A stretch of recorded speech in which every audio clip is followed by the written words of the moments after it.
था महाराज जी। और जिस समय ऐसा कष्टपूर्ण बाहरी व्यवहार में महाराज जी आपका जीवन था महाराज जी, उस समय भी तो आप भजन करते थे। हाँ, तो निरंतर उस समय ज्यादा करते थे। उस समय ज्यादा इसलिए करते थे, अब जैसे सुबह से हम लगे तुम्हें समझाने में, उस समय समझाने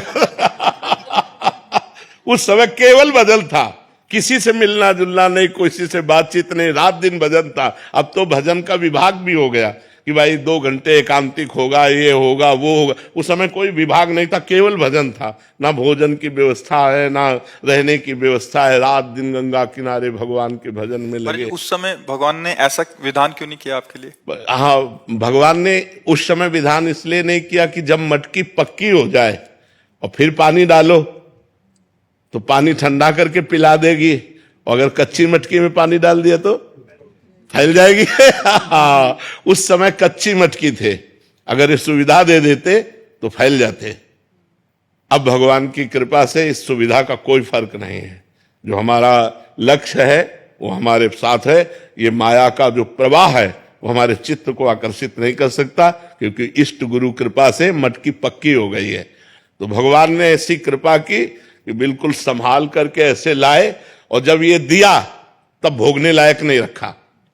देखो कितने चतुर खिलाड़ी हैं। जब हम खाने लायक थे, जब हम भोगने लायक थे, तब भोग नहीं दिया, और जब भोग दिया तो भोगने लायक नहीं रखा।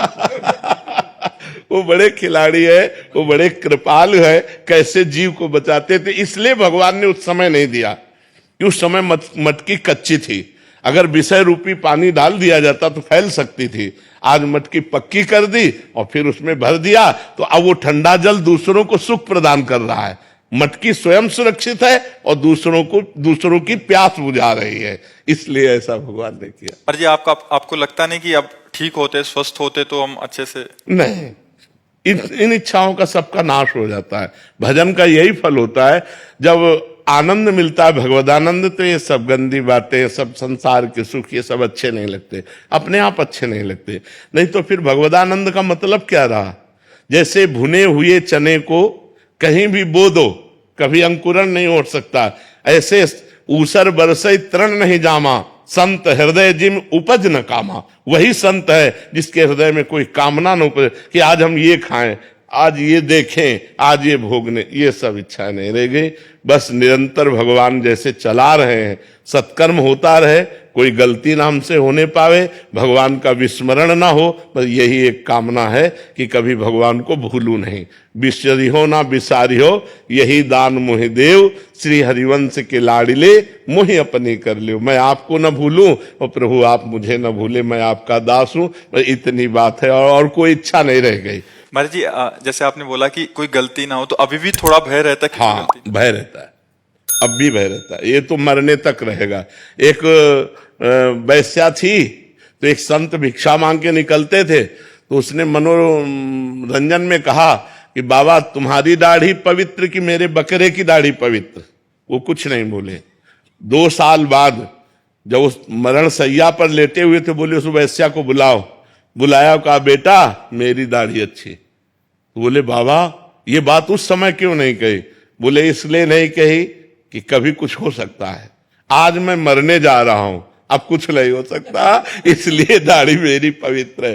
तो देखो माया बड़ी बलवान है, बड़े बड़े ब्रह्म ऋषियों को भी आकर्षित कर लेती है। हम तो बहुत छोटे जीव हैं, इसलिए हम भगवान के सहारे हैं। भय यही रहता है कि भगवान को भूल ना जाऊं, कहीं कोई गलती ना हो जाए। ऐसा मेरे जीवन भर भय बना रहेगा, जब तक शरीर रहेगा तब तक ये भय बना रहेगा कि मेरे से कोई गलती ना हो जाए। और भगवान निरंतर भजन चलता रहे, कहीं भगवान को भूलकर माया में न फंस जाऊं। ये डर बना रहता है, ये डर है कि कहीं भगवान को भूल न जाऊं, कहीं माया में ऐसा कोई आकर्षण ना हो जाए जो भगवान का चिंतन छोड़कर माया का चिंतन होने लगे। क्योंकि शिव विरंचिका मोहई, माया कैसी है?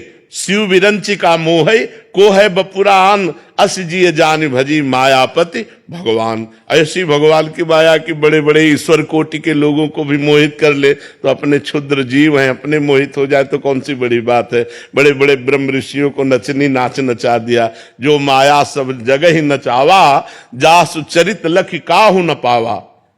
तो उस माया के आगे हम ताल ठोक दे, ऐसी बात नहीं। हमको डरना पड़ेगा कि भगवान आपकी कृपा से आपकी माया कभी हमको आकर्षित न करे और हम आपके भजन करते हुए शरीर पूरा हो जाए, ये डर रहता है कि कहीं वृंदावन न छूट जाए। अब कहते वृंदावन कैसे छूट जाए? मान लो ऐसी कोई भयंकर पीड़ा हुई, बोले चलो बंबई ले चलो, यहां तो अस्पताल है नहीं।